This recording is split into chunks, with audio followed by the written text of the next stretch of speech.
Tim Burton. Je voulais vraiment aller visiter ce labyrinthe où on retrouve dans chaque pièce, chaque film qu'il a produit, chaque univers.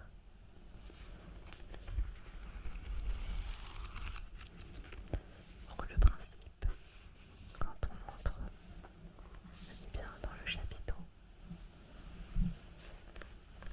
on a plusieurs portes et un choix entre chaque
Willy Wonka est le plus grand inventeur de chocolat de tous les temps. Et savez-vous qui est Charlie? Charlie Bucket est le héros de cette histoire. Il y a 4 autres enfants dans ce livre, d'affreux petits garnements, nommés Augustus Gloop, Goinfre, Verruca Salt, Gâté, Violette Beauregard, mordu du chewing-gum, et Mike TV, obsédé par la télé.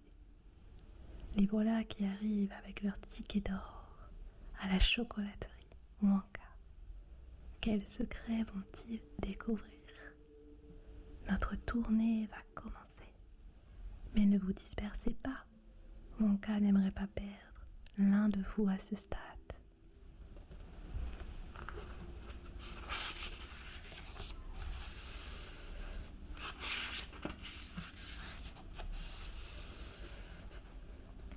Les 5 enfants du livre sont Augustus Gloop, un petit garçon très gourmand, Verruca Salt, une petite fille gâtée par ses parents, Violette Beauregard, une petite fille qui passe ses journées à mâcher du chewing-gum, Mike TV, un petit garçon qui ne fait que regarder la télévision, et Charlie Bucket, notre héros.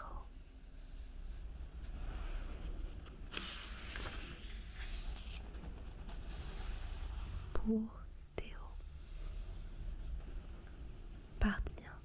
Voici Charlie. Ce vieux monsieur et cette vieille dame sont les parents de monsieur Bucket. Ils s'appellent grand-papa Joe et grande-maman Joséphine.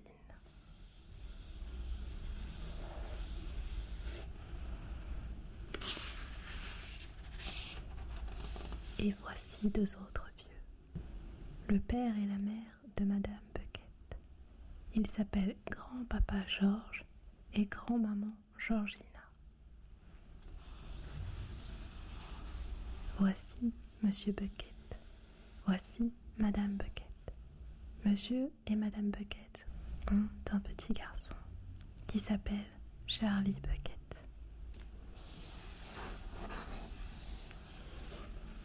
Voici Charlie. Bonjour Charlie. Bonjour, bonjour et rebonjour. Il est heureux de faire votre connaissance. Toute cette gentille famille, les 6 grandes personnes qu'ont aidé, et le petit Charlie Bucket vivaient réunis dans une petite maison de bois en bordure d'une grande ville. La maison était beaucoup trop petite pour abriter tant de monde, et la vie y était tout sauf confortable. 2 pièces seulement et un seul lit. Ce lit était occupé par les grands-parents, si vieux, si fatigués qu'ils n'en sortaient jamais.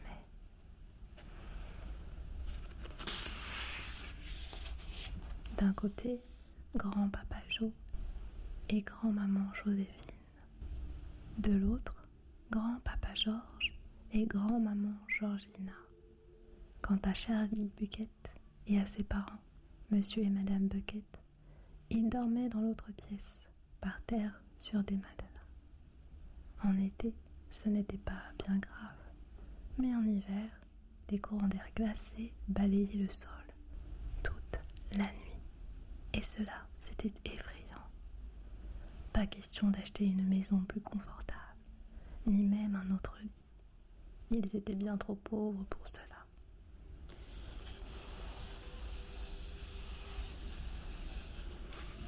Monsieur Bucket était le seul dans cette famille à avoir un emploi.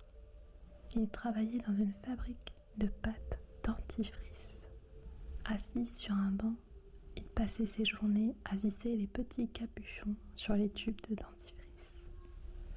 Mais un visseur de capuchons sur tube de dentifrice est toujours très mal payé. Et le pauvre monsieur Bucket avait beau travailler très dur et visser ses capuchons à toute vitesse, il ne parvenait jamais à gagner assez pour acheter seulement la moitié de ce qui aurait été indispensable à une si nombreuse famille. pas même assez pour nourrir convenablement tout ce petit monde. Rien que du pain et de la margarine pour le petit déjeuner, des pommes de terre bouillies et des choux pour le déjeuner, et de la soupe aux choux pour le repas du soir. Le dimanche, ils mangeaient un peu mieux. C'est pourquoi ils attendaient toujours le dimanche avec impatience. Car ce jour, bien que le menu fût exactement le même, chacun avait droit à une seconde portion.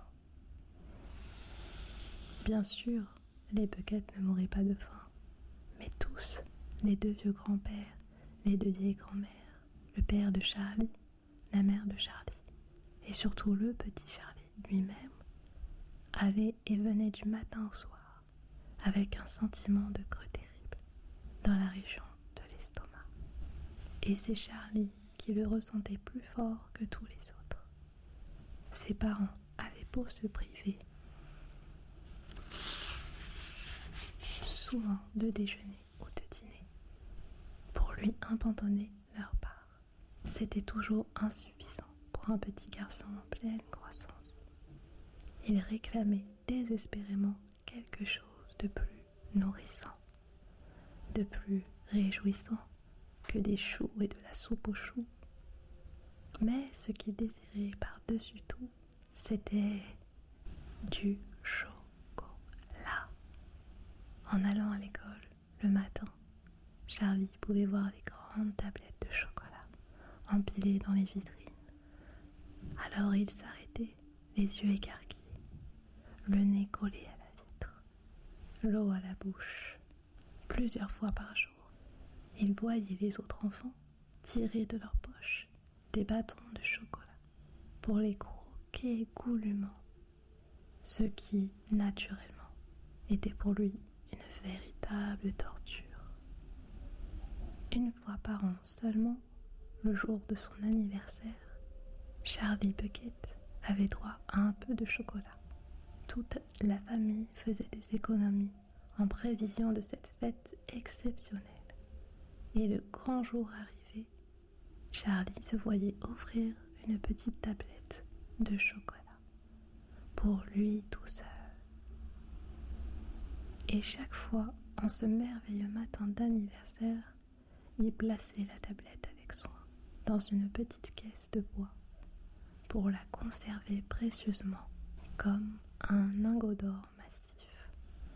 Puis pendant quelques jours, il se contentait de la regarder, sans même oser y toucher.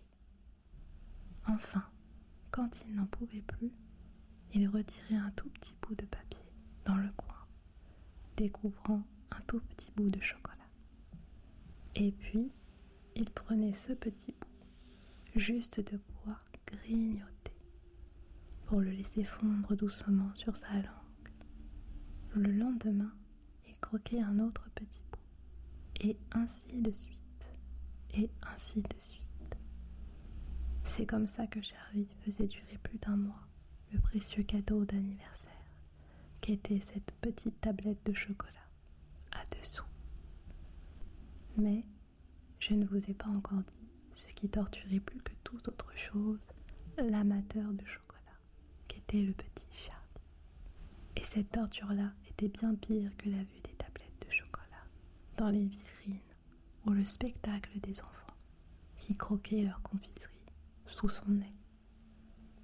Vous n'imaginerez pas plus de monstrueux supplices dans la ville même, bien visible depuis la maison où habitait Charlie, se trouvait une énorme chocolaterie. Imaginez un peu, et ce n'était même pas une chocolaterie ordinaire, c'était la plus importante et la plus célèbre du monde entier. C'était la chocolaterie Wonka, propriété d'un dénommé Monsieur Willy Wonka, le plus grand inventeur et fabricant de chocolat de tous les temps. Et quel endroit merveilleux, fantastique! De grandes portes de fer, un haut mur circulaire, des cheminées crachant des paquets de fumée, d'étranges sifflements venant du fond du bâtiment. Et dehors, tout autour, dans un secteur de près d'1 kilomètre, l'air embaumé d'un riche et capiteux parfum de chocolat fondant.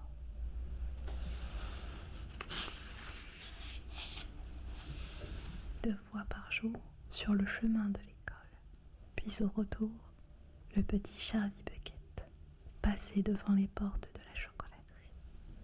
Et chaque fois, il se mettait à marcher très très lentement, le nez en l'air, pour mieux respirer cette délicieuse odeur de chocolat qui flottait autour de lui. Oh, comme il aimait cette odeur! Et comme il rêvait de faire un tour à l'intérieur de la chocolaterie pour voir à quoi elle ressemblait. Partie 2. La chocolaterie de Monsieur Willy Wonka.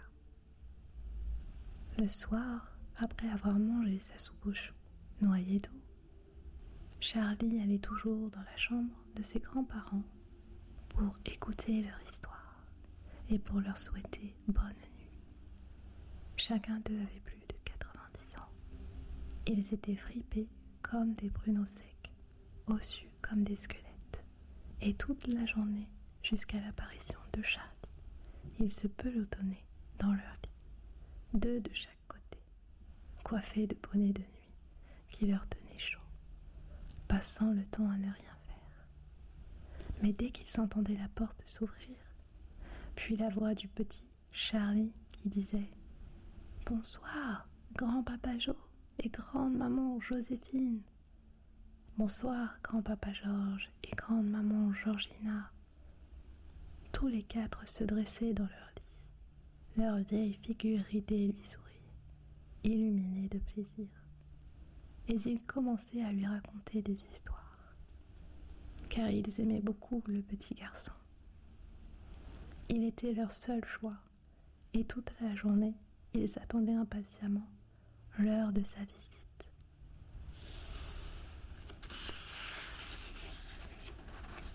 Souvent, ses parents l'accompagnaient et, debout dans l'encadrement de la porte, ils écoutaient les histoires des grands-parents. Ainsi, chaque soir, pendant une demi-heure environ, la chambre devenait un endroit joyeux et toute la famille oubliait la faim et la misère. Un soir, en venant voir ses grands-parents, Charlie leur dit « Est-il bien vrai que la chocolaterie Wonka est la plus grande du monde ?» « Si c'est vrai, s'écrièrent-ils en chœur.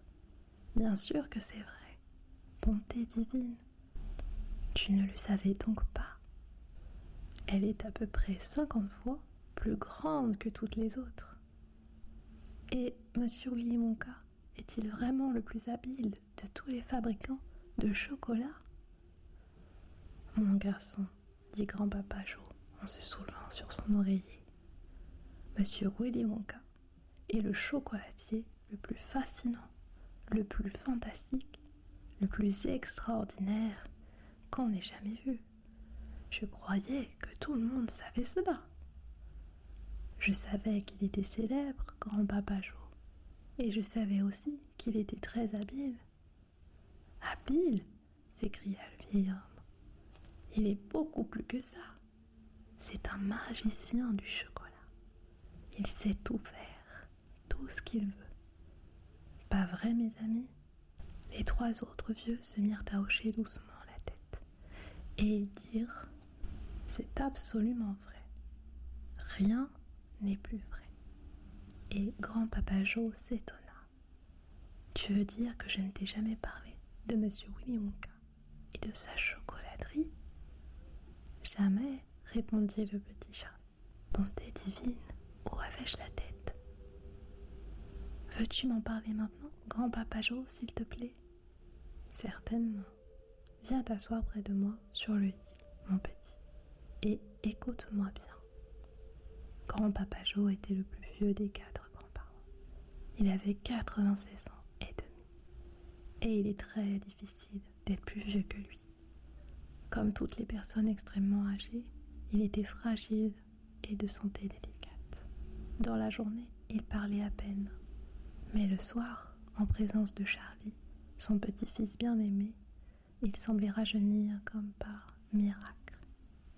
Toute fatigue le quittait, et il devenait vif et remuant, comme un jeune garçon. « Oh, quel homme, ce monsieur Willy Wonka !» s'écria grand-papa Joe. « Est-ce que tu savais, par exemple, qu'il a inventé à lui seul plus de 200 nouvelles variétés de chocolat, chacun fourré de façon différente, plus sucré, plus onctueux, plus délicieux les uns que les autres. Aucun autre chocolatier ne peut en faire autant. »« C'est la vérité !» cria grand-maman Joséphine. « Et il les expédie aux quatre coins de la terre. N'est-ce pas, grand-papa Joe ? » ?»« C'est vrai, ma chère, c'est vrai.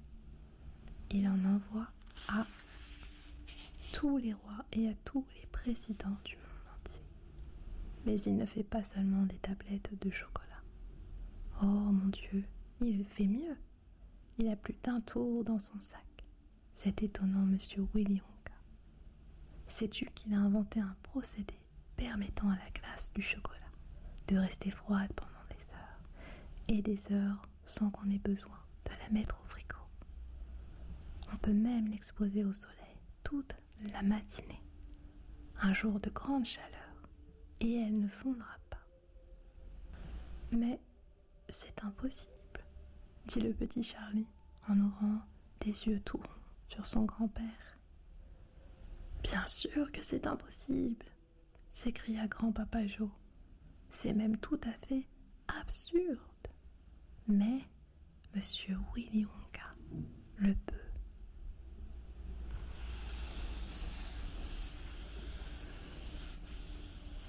Ma lecture s'achève ici.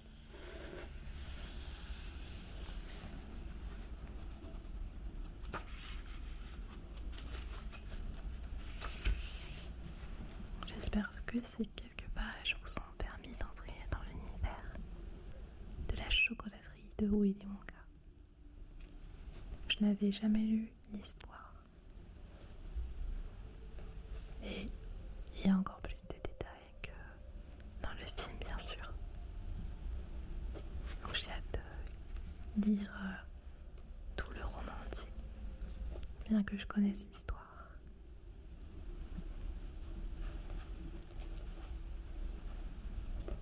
Alors je vous souhaite une belle fin